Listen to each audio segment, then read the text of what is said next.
I get married to Elizabeth, who was 5 years older than me when I was 28. Originally, Elizabeth was my boss at work, and she was in charge of my training. The first impression I had when I met her was that she was a calm and mature woman.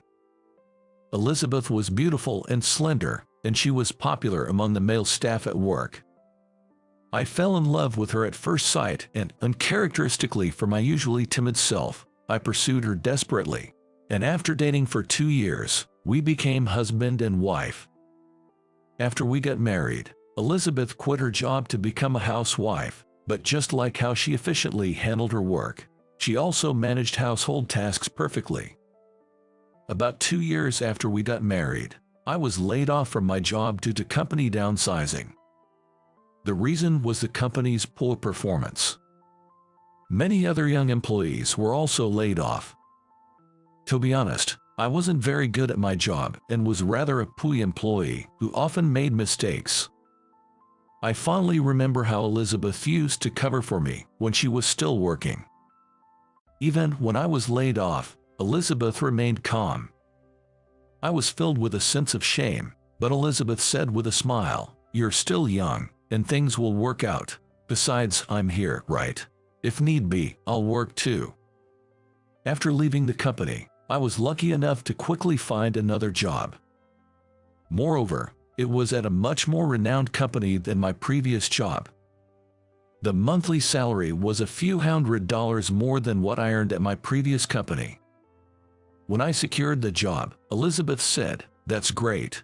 Congratulations," and even cooked my favorite dish, hamburgers, to celebrate. I managed to find a job smoothly because of Elizabeth's gentle support. Then, on my first day at the new job, I went to the office feeling nervous. I greeted my new boss and coworkers and was shown to my desk. Next to me was a woman older than me with a somewhat stern demeanor, named Susan, who said in a matter-of-fact tone, "I'm Susan, the manager of this product department. Nice to meet you." I nervously replied, Nice to meet you too."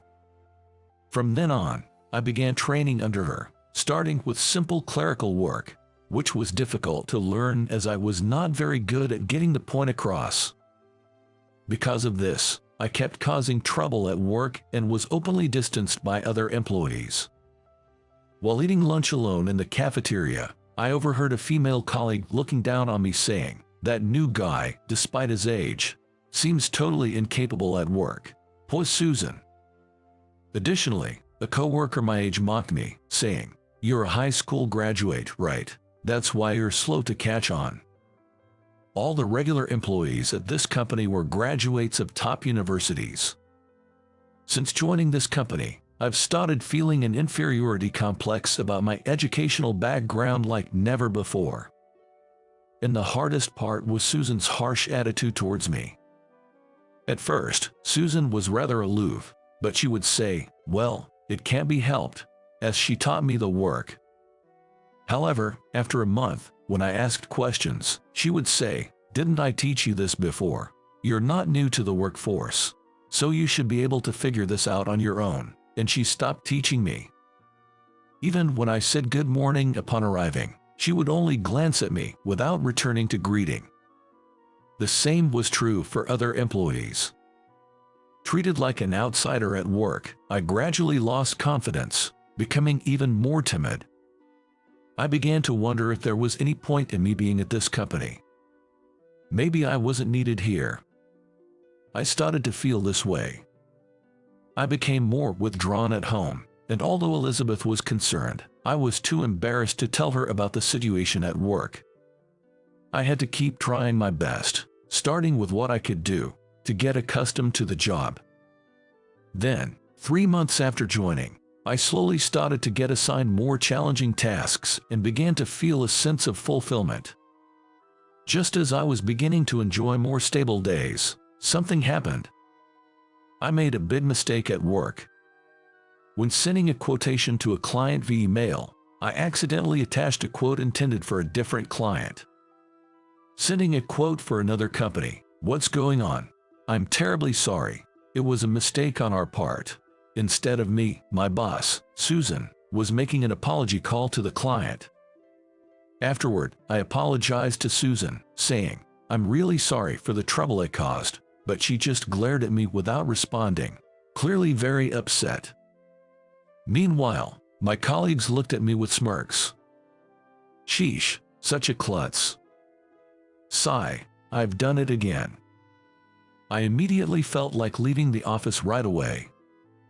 After that, I was only trusted with simple tasks that anyone could do, just like before, and sometimes I even had no work to do at all when I went to the office.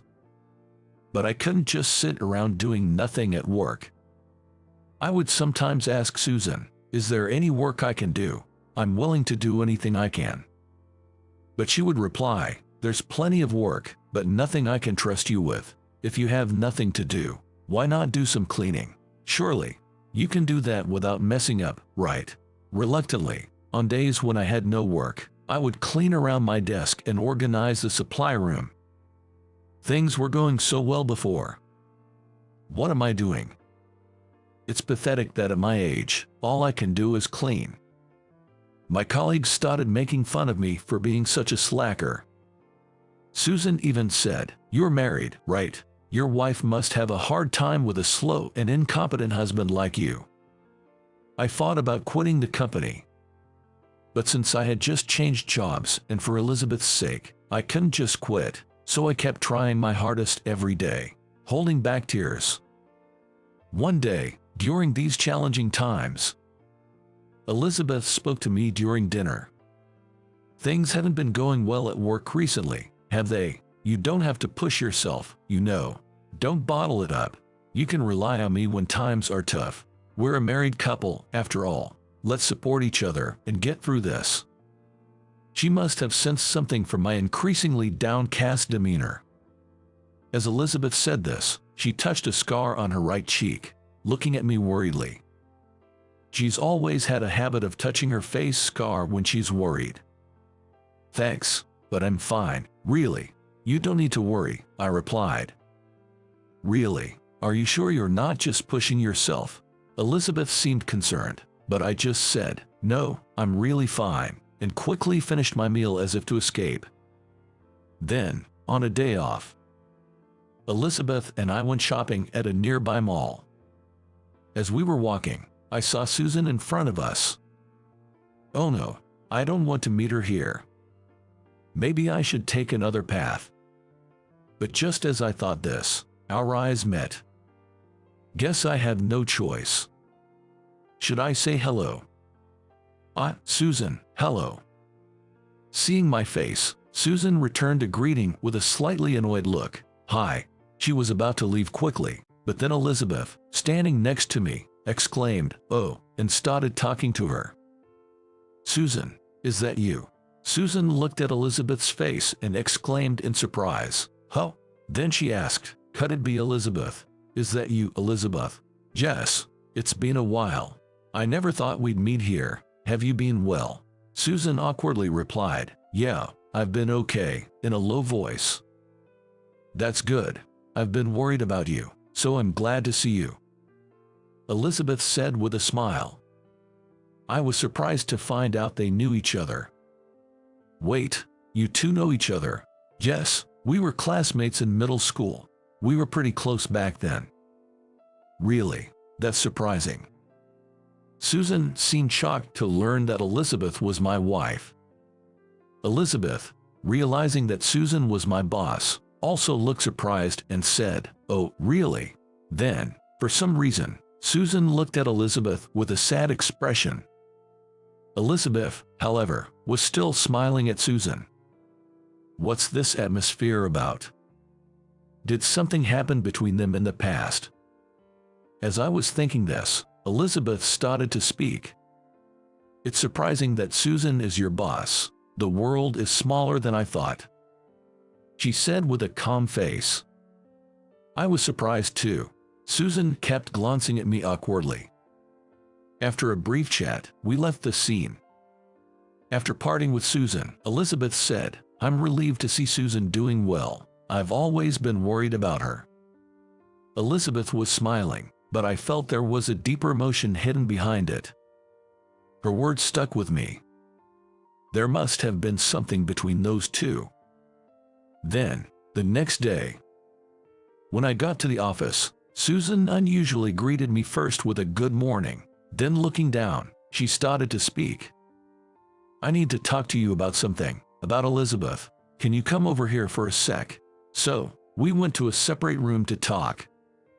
"You're Elizabeth's husband. Oh, I was surprised yesterday," she said with the same sad expression as before.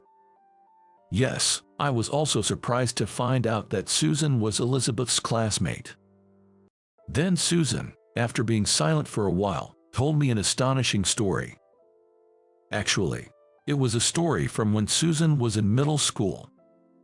She had been bullied by her classmates. It was quite severe. She had her uniform cut and was even physically harmed.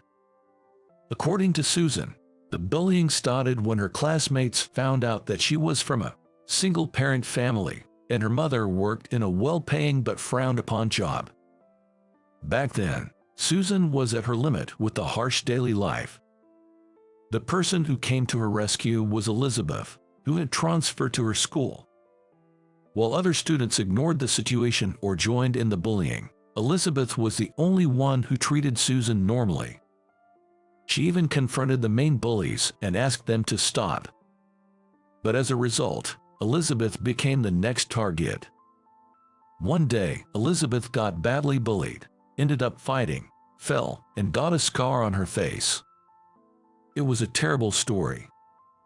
I had been curious about the scar on her face, but somehow felt it wasn't my place to ask. Even after becoming a target herself, Elizabeth never blamed Susan and continued to treat her with a smile every day. Susan was my only friend back then. We lost touch after graduating middle school when I had to move because of my dad's job. High school, studying, extracurriculars, everything got busy, and we just drifted apart. Back then, they didn't have cell phones, so gradually they lost contact. But Susan always felt guilty towards Elizabeth, and that hasn't changed even now. After telling me everything, Susan said, "I really feel sorry for what I did to Elizabeth, but she's a strong girl and never blamed me. I'm so grateful to her for saving me and even becoming my friend." As Susan spoke with tears in her eyes, I conveyed to her, "I'm sure Elizabeth doesn't regret helping you, so, Susan, you shouldn't blame yourself. Besides, the real culprits were the bullies who harassed both of you, not you." Then, Susan, with red eyes, whispered, "Thank you, but just like those middle school bullies did to me, I ended up doing the same to you. It's not something I can just apologize for and be forgiven, but I'm truly sorry," she said, bowing her head. "Don't lift your head. It's my fault for not being good at my job. I understand what everyone's talking about me, but I know I can't stay this way, so I'll work hard to earn their recognition," I said with a laugh. Then she told me, "You're doing fine. You're learning more about your job and you should be confident." Susan's words deeply touched my heart. When I got home and told Elizabeth about this, she narrowed her eyes and smiled, saying, "I see. I don't regret helping Susan at all. Actually, I'm glad I could help. I've always been worried about what happened to her, so I'm really happy to see her doing well. I was glad to meet Susan again," she said in a gentle voice. Hearing her words, a wave of emotion suddenly welled up inside me. How strong is my wife? I'm truly proud to have such a wife. I will continue to cherish Elizabeth going forward. Suddenly, I felt this very strongly. From then on, I started to take my work more seriously than ever. Up until now, I lacked confidence and was always nervous, leading to mistakes and being underestimated by colleagues and clients. So, I decided to be more confident and assertive. Of course, there were still many employees who looked down on me. But Susan seemed to have had a change of heart. She was still strict about work, but started to explain things I didn't understand more kindly, and entrusted me with more tasks. I made fewer mistakes and managed to handle projects with clients better, feeling like I was improving. Susan even praised me to others, saying I was doing well, and gradually the other employees stopped ridiculing me. Susan said, "I've decided to change my words and actions. I want to be a person who creates a chain of happiness," showing a smile I had never seen before. Maybe this was also thanks to Elizabeth. That thought crossed my mind. Looking back, I've always been helped by Elizabeth in one way or another. I can't thank my wife enough. Now, I want to support Elizabeth and build a warm home, returning the favor for all the support she has given me.